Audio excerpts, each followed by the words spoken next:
Hello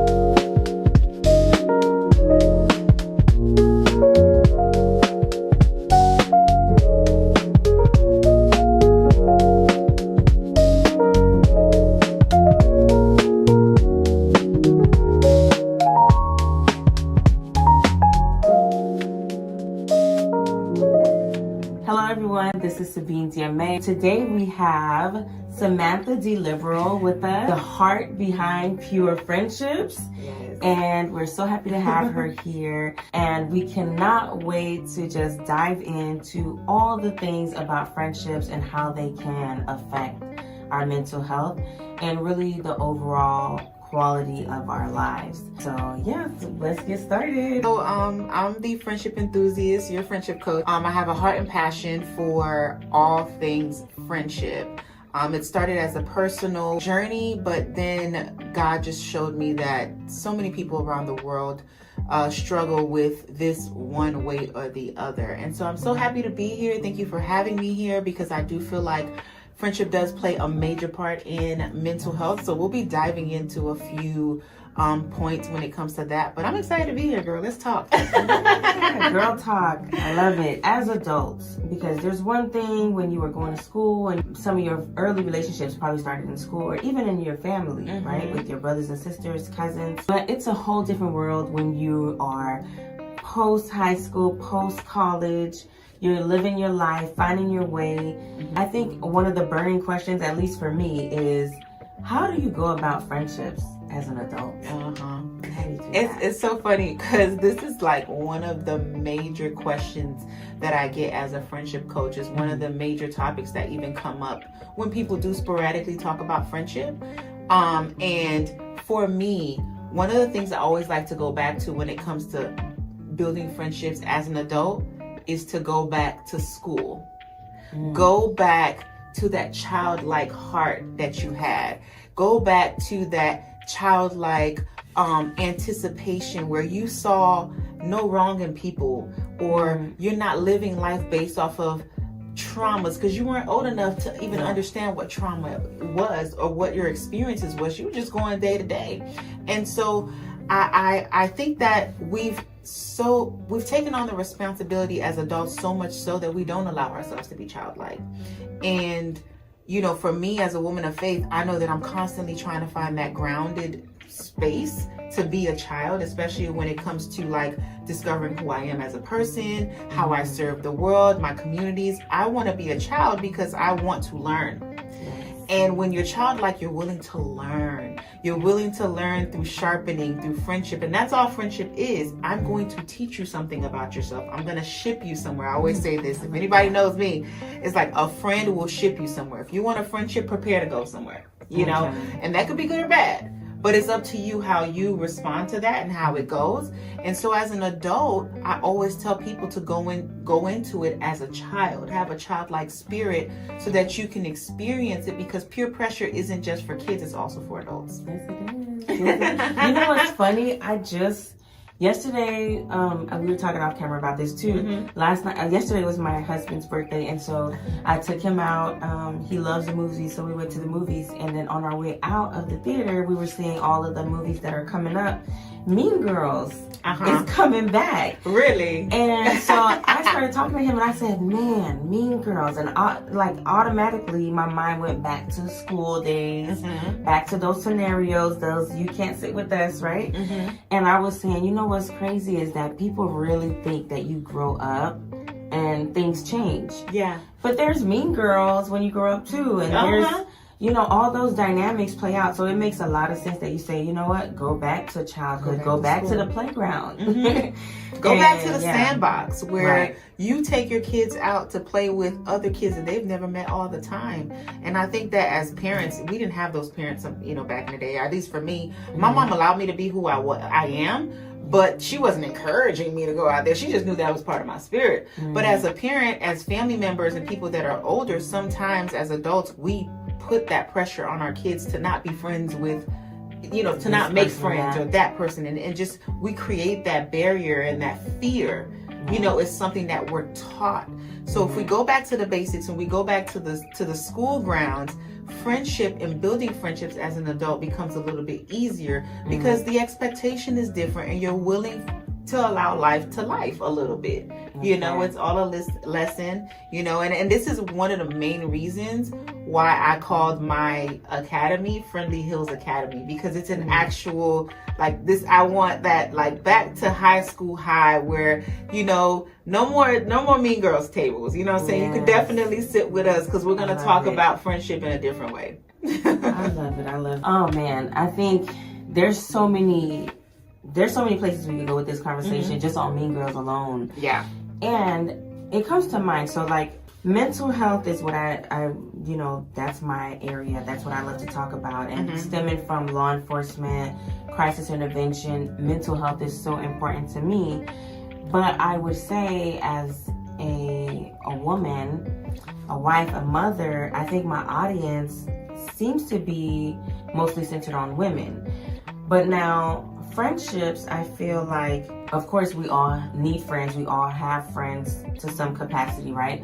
But how do you feel like it might differ from men to women friendships? Yeah, I'd love to hear about that. Yeah, so, y'all know I'm a big proponent for, you know, platonic relationships. I do believe that women and men can have friendships with each other, but I do understand that the male species is completely different from us, down to the emotions, down to how they express each other, which is a whole nother community that hopefully I can tap into, but right now I can only take the females that, you know, and don't get me wrong, y'all, the guys be in my DMs, okay? The guys maybe not about friendship though.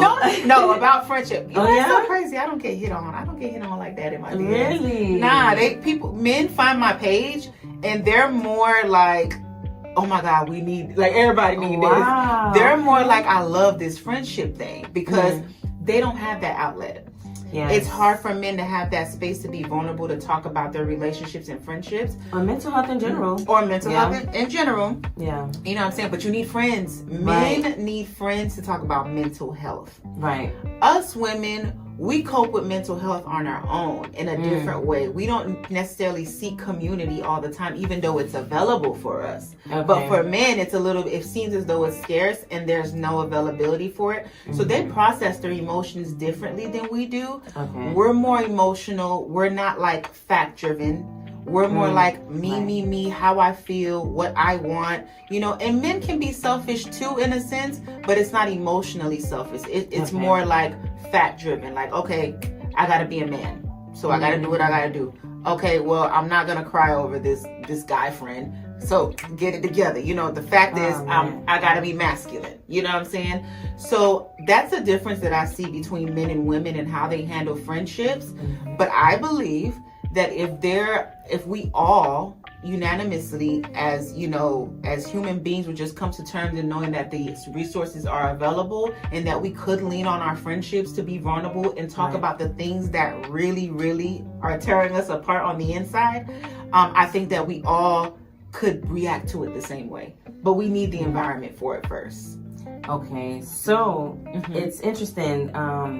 Back in 2020, you know, we were all in this, you know, in our homes, some of us at work, but basically we were essentially isolated from society, from a lot of our friends and things like that. And different spaces online became like the it thing because that's the only place we could really commune. And I remember Clubhouse was at its peak at that time. And there was a lot of different rooms talking about a lot of different things, but I did meet this one gentleman who's also a champion for mental health. And he actually shared recently that men don't have the spaces, just like you said, to cope and to share things. And so he actually created his own podcast about being a product of circumstance. And he shared that with me. And I remember saying to myself, well, and I actually said to him, you know, it's interesting that you say that men don't have like this outlet, even within their families, even within their marriages, if they're married or relationships. And I said, it's interesting because my husband does not want to open up. And it's like pulling teeth. And I said, you know, while you're sharing this, it was like a reel where he was saying, you know, this man had all these things on his mind and then his family comes in the room. but he couldn't dare share like, oh my God, I'm actually afraid of what might happen next week, or that we may not be able to handle this situation, but he has to suck it up because he's a man. And I'm like, man, I wish I could, maybe tap into that, space in my husband to say like, if you have those feelings, share it, because then we can work through it together, and it's unfortunate. And he said, you know what? As much as I want to fix, I hear what you're saying and I want to fix it, prayer changes things. And, and so he was talking about different things. But basically, I think what I got from that is that there's so many layers and there's so many reasons. And society is definitely one of the reasons why men don't open up. But, to like, he said prayer, but I think also, and what I got from that is like, trust the process. Just be there for when he is open, but don't force it. Trust the process and let it happen, And it's crazy because a lot of the women that I coach and clients and people that I speak to mention their husbands. Because one, they're coming in like, okay, my husband can't be the only person that I'm friends with. I need a woman community. So I can only imagine if the women need a women community and they need friends, the men need a male community and they need friends as well. But a lot of these men, again, don't feel like this space is available, and so they don't want to open up.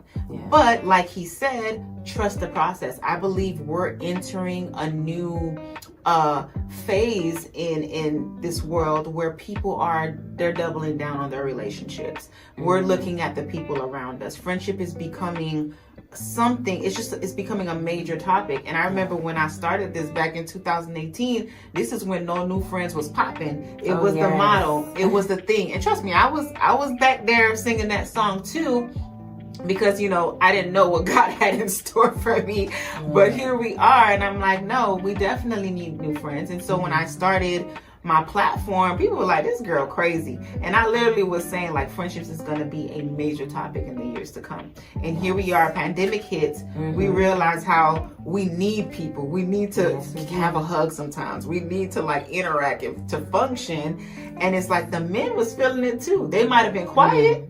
They might have been quiet, but the men were really, really feeling it. But I believe that if the women continue to open the space for this conversation, and the men, such as the guy you met on Clubhouse, which is a great avenue, once the guys start to see it, they're gonna start leaning in. So it's gonna encourage them. So basically, we should just lead by example.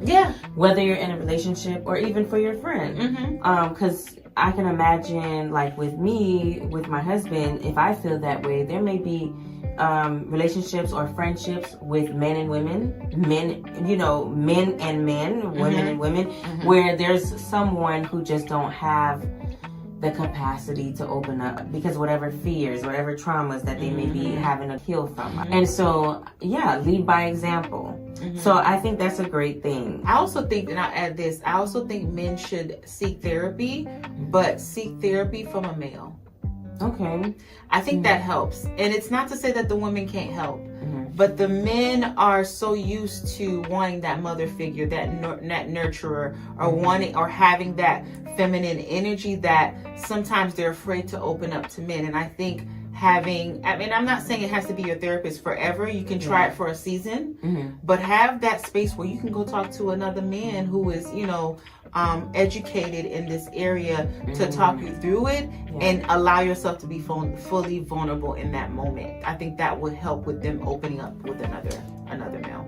I think while you say that too, even though this topic is not focused specifically on men, right? But we're living life, and we're living life with men and women around us, and so we want to be able to understand, pour into each other, no matter the gender, right? And I think now that you say that, a man going to a man is helpful because they're speaking the same language. The whole thing about logic, men are logical. And as much as I want to be there for my husband or any male friend that I have, or even my brother, my father, I am never going to speak their language. I'm never going to speak the way that taps into who they are. And that's probably why, maybe because I'm more emotional, he doesn't open up, So I get that, yeah. For sure.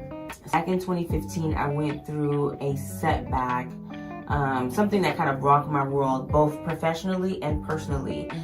My friendships during that time really made all the difference.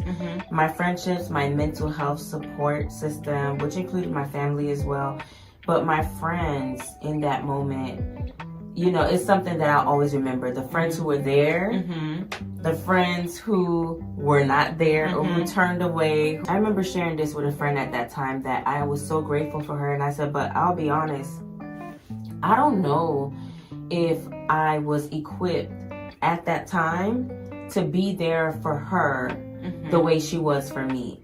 So what would you say would be a way to kind of develop yourself so that you can be a friend, a good friend in time of need? Like, how do you feel that people can maybe prepare themselves to be a friend for someone in transitions? So life hits us without us knowing.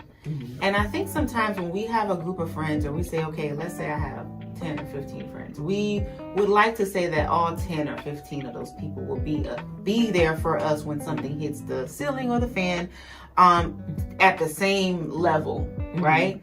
But maturity for us is understanding that everybody won't have the capacity to do things for us. And this is one of the reasons why I always encourage people to have a portfolio of friends, a diverse portfolio of friends. I like that. Meaning, you know, and it sounds strategic and it sounds like it's a marketing key, but it's really not. It's really just diversifying, you know, your group of friends, and not saying I only want this one friend and being territorial with one person. Allowing yourself to meet different people outside of your bestie. You get what I'm saying? Allowing yourself to build from all levels of friendships. One of the things I teach about in my program is the levels of friendship, where you have acquaintances, and then you have close friends, casual friends, and then you have the best friends.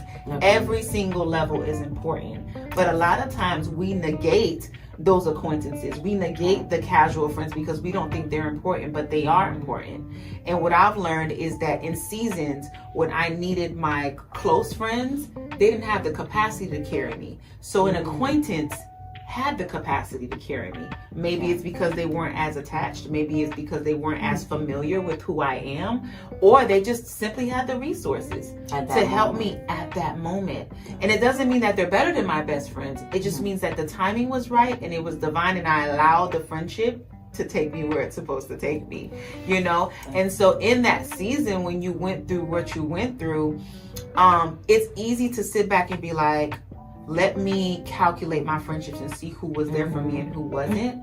But in your calculation, because sometimes the math don't be mathing, right? Because we're like me, but you gotta incorporate them as well when you're doing that formula, and you're sitting there and being like, okay, did this person have the capacity to carry you?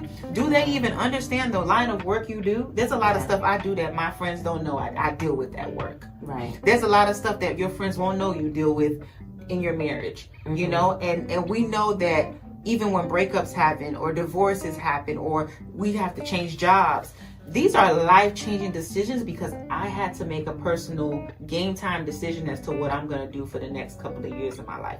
No one's going to understand that outside of me. You get what I'm saying? So there's a little grace that we have to give. Now, communication. Huge game changer. Okay, even in the midst of not receiving the support that you think you deserve, or not receiving the help or comfort from that person that you think you deserve, having that conversation and letting them know that this is how you feel and this is what you would expect, but you're also willing to understand why they can't, helps a lot with the friendship. It's tough. It's tough having these conversations, but it's so freeing when you meet somebody or you have friends that are willing to have those conversations with you. And I always say, you may not have the perfect friends, you may not have people that's always going to show up for you, but if you have a friend that's willing to always communicate, you can have a friend for life. I saw recently someone say the best thing you can do in friendships is to be a good communicator. And there's this book, I love referring back to that book because it's not as amazing as the Bible, right? But the 4 agreements, what I love about that book, and you know, we talked about book lists before. What I love about that book is that the premise, or I guess the whole idea of the book, is that there's these 4 agreements, right? And it talks about always doing your best, never take things personal. Always doing your best is this idea that, like, you're never going to be perfect. No one's perfect. But every day, every situation, every encounter, you show up in the best that you can at that moment, right? And so that means that, you know, if your friend, because, right, I asked you, you know, how could you be a good friend for someone in their time of need? If your friend is going through something and, you know, like how I recognize in myself, I don't know that I could be that for that person. Just saying that. Right? Yeah. I think that could make the world of a difference. And I realized in a period of time really spoke to the idea of people are here for seasons. People are here for, you know, maybe a lifetime, whatever it is. But she was there for that specific season. And even though that relationship is no more, I truly cherish that time that she was there for me, because she really carried me in that season. And it was interesting because in that time is when the relationship was starting to blossom between me and my husband. And I remember him saying, you know, it's so hard for me to wrap my mind around the fact that you guys were only friends of a certain amount of time. Because he said the way you guys gelled so much in that season, I would have thought you guys knew each other since childhood. And at that time we were like 3 years in, and we only just became close within that year. So it was interesting. But I have to say that when you think about the 4 agreements and you know, showing up as you know, the best way you can be, it's doing that. It's knowing that, you know, we all have different phases in our life, we're always evolving. And so if all you can do, if you can only say, this is what I'm going through, but I'm here, you know, I may not be able to give advice, but I can listen. You know, I may not be able to do whatever it is. That goes a long way. And I also feel like we always feel like we gotta have all the answers to fix certain things. And I think that's why we don't come forward to communicate, because deep down inside is an ego thing, and we feel like we're inadequate, or we can't help this person, so we just kind of like ignore it or avoid it somehow, some way, when it's really like, listen, I don't know, you know, how to help you in this situation. You're grieving, whatever this is, but I'm here. However I can help, we can talk about it. I don't know, but I just want you to know I'm here. And I think our friends would appreciate that more than anything, is somebody at least making themselves available, instead of like completely shutting down the conversation and avoiding it altogether and cutting the lines of communication and just not being there. And there's a lot of that going on where we'll watch from afar. We're shocked as well, as you know, you're going through this thing. We're shocked because we're like, it couldn't have been me. Like, I don't know what I'm doing. You know, so we don't know how to respond. So that is so true. So within recent years, I had some people, some that were acquaintances at the time, some that were longtime friends, but it's almost like full circle moment in the last few years where people have just now confided where they were mentally back then. Mind you, this is something that was happening to me. So I was only seeing me. And I love that you say, you know, give people grace, because I remember feeling like, well, this person had reached out to me, or they reached out to me this kind of way, and I felt offended, and I felt, and let me tell you something about the spirit of offense. Because it's gonna come for you. It's gonna mess with your mental health. It is. That's why you know, that book, you know, and the 2 agreements that I remember, you know, always do your best and never take things personally is so key, because taking things personally will just rock. It'll turn your world upside down. If you make everything about yourself, you're going to be in a world of trouble, you know, because we don't know why that person didn't call back. We don't know why that person left you on red.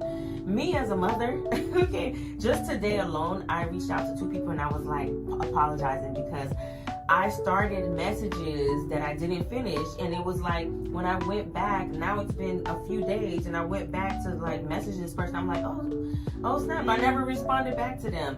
And it's like, okay, but as the roles that I, the different hats that I'm wearing right now, I may not have the time to give you all that attention. And it doesn't mean that I don't want to be a good friend, but I just, and I also, your girl have ADHD tendencies. Yeah, so sometimes it's hard to focus, so I think, it's easier, it's becoming easier for me now to give people grace, because now I'm on the other side of things. I can see like, wow, look at how long it took. Sometimes you won't get a response back from someone a week, a month.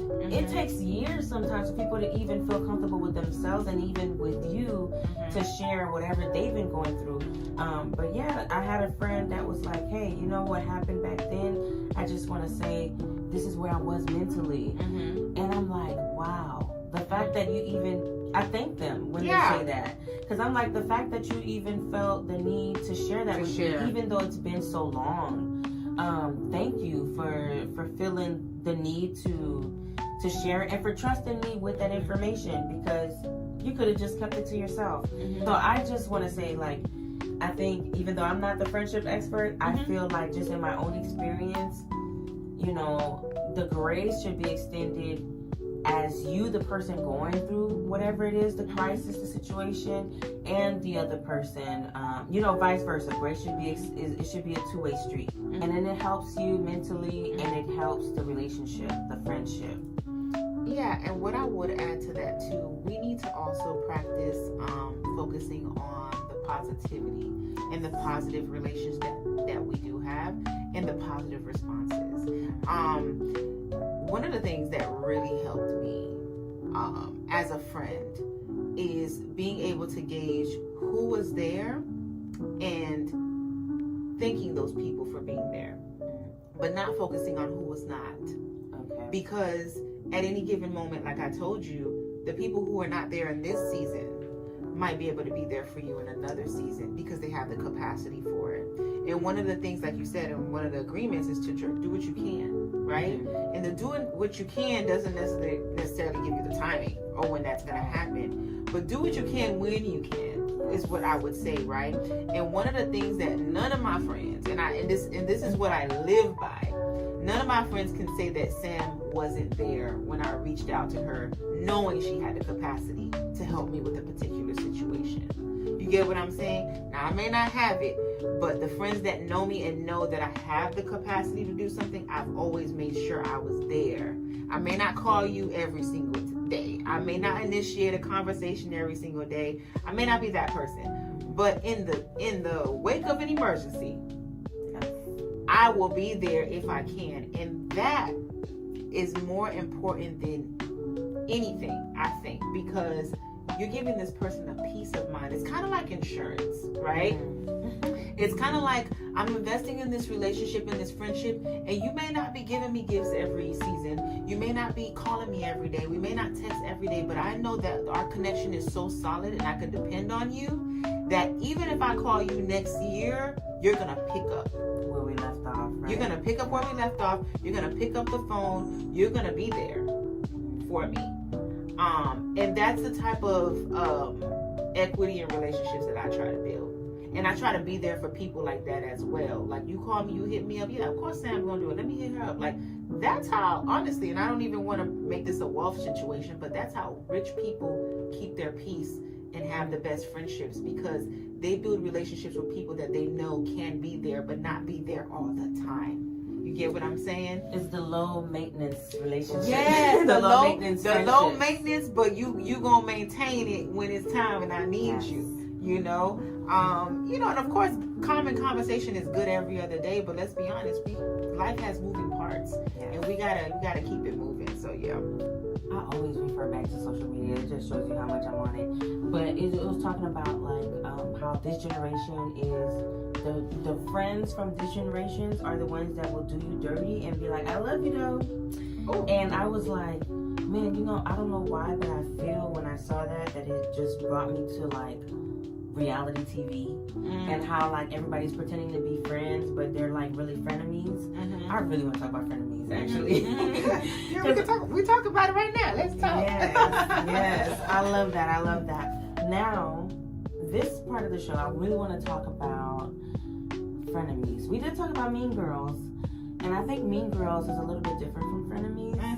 In a sense, because Mean Girls is like, they're not allowing you in the circle. So you're not they friends. draw the line from the beginning. Right. You're not friends at all. Right? But frenemies is a little different. Frenemies are people that are actually in your circle, maybe varying degrees, right? Different levels of friendship.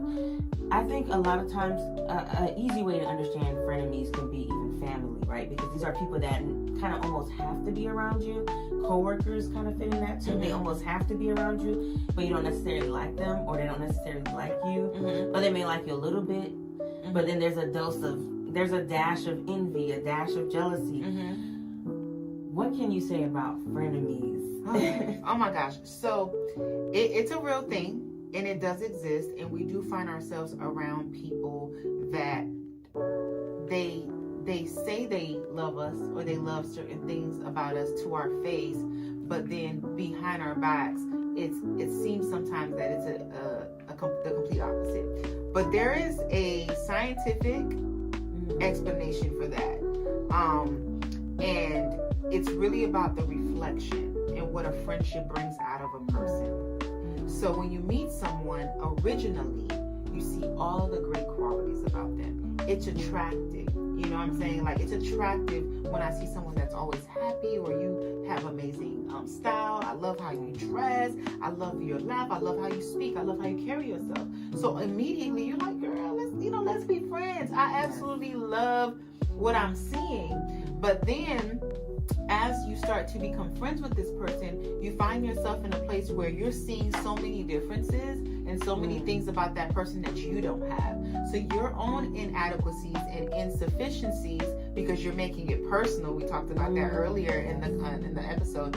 Like, you're making this a personal experience, which is technically that might happen because you got to learn about yourself, and you're realizing, okay, well, she's always doing this. I'm not that good at that, or I may not look like that, or my hair isn't done like that, or I don't have the ability to create like she does. So you're looking at this person from the place of insecurities as opposed to being inspired. And so you become a frenemy by default, because you're not using what you see and the sharpening in the friendship as inspiration. You're using it now like, okay, this person's cutting me deep down, and now I'm frustrated, kind of. And friendship is always going to put a mirror in front of you. It's a tough conversation, but when someone comes into your life and you actually see that they're that girl for real, it's gonna make you think about yourself. Like, wait a minute, like, how am I not measuring up? Yeah, I need to. You're either inspired or you're gonna be insecure, and that is the test that friendship comes with. So frenemies are people who tend to be on the failing side of building friendships. You're failing really bad if you find yourself laughing in somebody's face, but behind their back you feel piss poor about them because they have things that you don't. But instead of you finding inspiration in that, you decided to go the frenemy route. And it's not personal.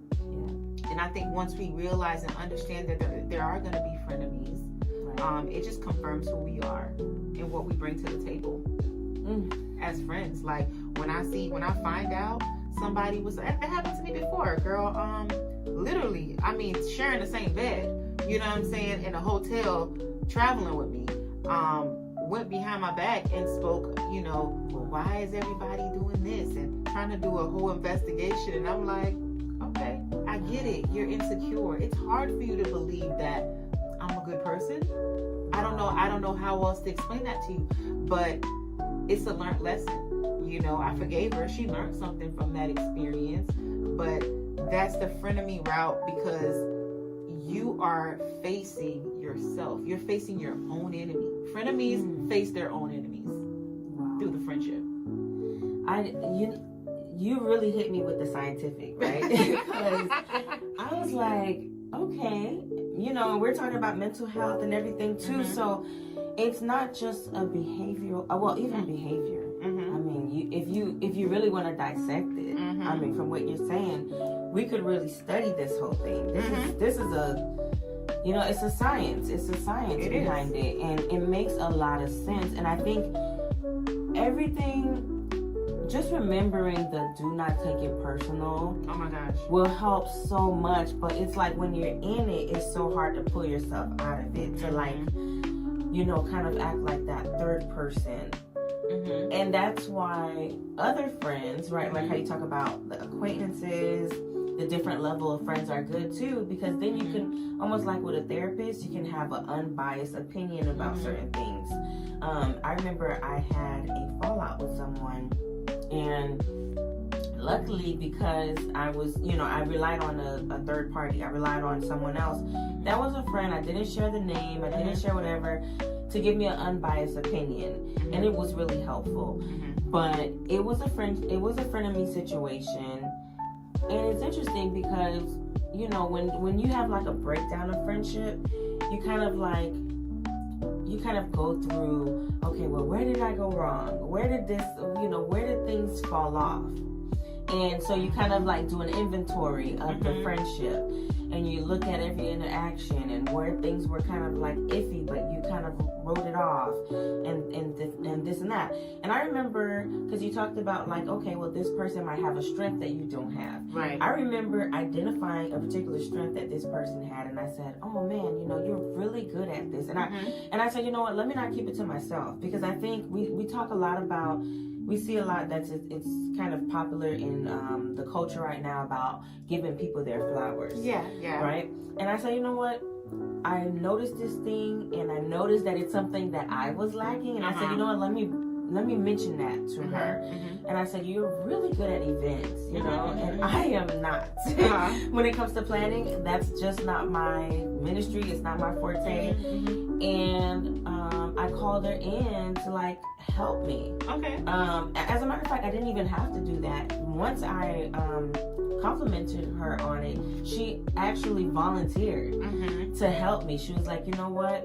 If ever you're doing something, let me know, and I'll reach out. And so, and I thought that was an amazing thing. And when it was my turn, and there was something else, she complimented me and reached out to me in the same way too. But I bring this up because this person, at least at this point, I feel has become a friend of me, and it's kind of disheartening. It's kind of disappointing. And I feel like a mistake that I made, and you can tell me if I did, was that when there were times, and although we have to choose our battles, when there were times that there were things that were a little off, I was like, maybe I'm looking at this the wrong way. Maybe I'm taking it too personal. Let me not say anything. I feel like that was probably the mistake that I made, is choosing not to speak up. Or when things kind of blew up, choosing not to say, well, you know, while you are upset about this, let me just bring up XYZ. Do you think that's a good practice to have? Or like, do you think that as situations come up, it sounds like it. Now I'm thinking, looking back, I think I can actually answer that for myself. It sounds like I should have said something right then in the moment, right? Because if you don't address it, then it's going to grow and fester and become something else. Yeah, I would never advise bringing up your issues with someone when they bring up an issue with you. Okay. That can happen if you guys schedule to say, okay, hey, let's have a powwow and let's talk about everything. Now, if you establish that in the beginning of the conversation, cool, it might work out. But if someone comes to you with an issue and you're like, well, let me talk about what happened last year or 3 months ago, and let me tell you where you went wrong as a friend, that's not gonna work. You know what I'm saying? The blame game, because it blame shifts. Also, it just kind of like changes the whole trajectory of the conversation. They came to you with a case in point, and that needs to be handled first. Now, if you wanna let them know, hey, maybe in the future I would love to also talk about it. If you would give me the opportunity, just like I'm giving you the opportunity to talk about things that's bothering you in the friendship, I would love the opportunity as well. But today, let's focus on what you came to me for. Respect what they brought to you. Respecting that. Because you think about it, you go to court, child, you can't come in and start throwing stuff that's not admissible. It's not admissible. Right. It's not, you know what I'm saying? But I want to go back to something that you said that I think is very, very important. And I think this is something that we need to think about when it comes to saying don't take it personal. We really need to understand what that means. Because not taking it personal doesn't mean that you're going to ignore what just happened. It doesn't mean that, they not talking about you. That's not what that means. Not taking it personal means that this person's intention and how they're acting is not specifically to hurt or harm you. However, it is still personal. It's still personal because you're going to look at it from a personal perspective. Okay. But you're not going to feel like you're being attacked. Okay. There's a difference there. Because it's in how you receive it. Yes. Like think about, and I do, like when I do consulting and I'm talking about these work environments, make it friendly. I'm going to bring up an issue in the board meeting that could very well be Susie, Karen, and all the other people doing this issue. But I'm not going to point out Susie, Karen, and all of them. I'm going to tell you guys the issue and tell you what it's doing to the company and how we need to change it. It wasn't a personal attack. You're not taking it personal, but you're realizing from a personal perspective that I need to change this.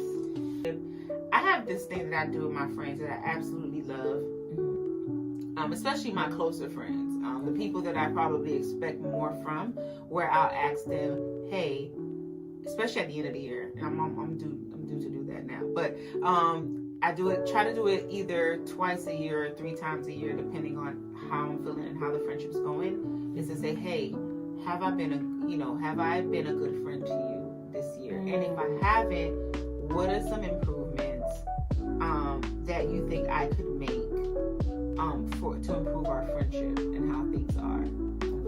And sometimes it's like, oh girl, you're doing, we're fine, like you're doing amazing, I love you, whatever. And then sometimes it's like, well, I would like this, but I know it's only because of this that this is not happening. So, but it brings awareness to what my friends want. And it's like the same way that a therapist would say, or like in marriage counseling, they'll say, well, sit down with your spouse and have those quarterly meetings where you talk to them about what they want, what they need, where they're at, how you feeling, those check-ins. We got to do those check-ins with our friends. We got to ask them, hey, am I meeting the bar as a friend, at least for where the level of this friendship is, whether it's at work, hey, you need any help with any projects? Am I helping you as much as I can as a supervisor or leader, or even just a coworker as your work friend? Or hey, you're my best friend. Is there anything that I can support you with in this season that you don't think I supported you in? Because we like to walk away thinking we got it all figured out and we're the best of the best and creme de la creme in everything we do, and we showing up, whether it's with money and we think that money's enough to cure the problem, whether it's with our time, but that may not be what our friends are wanting. Some people just want to sit down and listen. Some people do want you to show up. Some people do need financial help. Some people do need support, mental encouragement, all of that stuff. But we don't know what that is and what that love language is in that season. I feel like we always talk about my love language, but it's every season. My love language changes every season. This season I need this season I need that. The next season I'm going to need something else. Whatever you're going. But are you willing to dive into learning your friends that way and be vulnerable enough to hear them tell you, no, you haven't shown up in this area?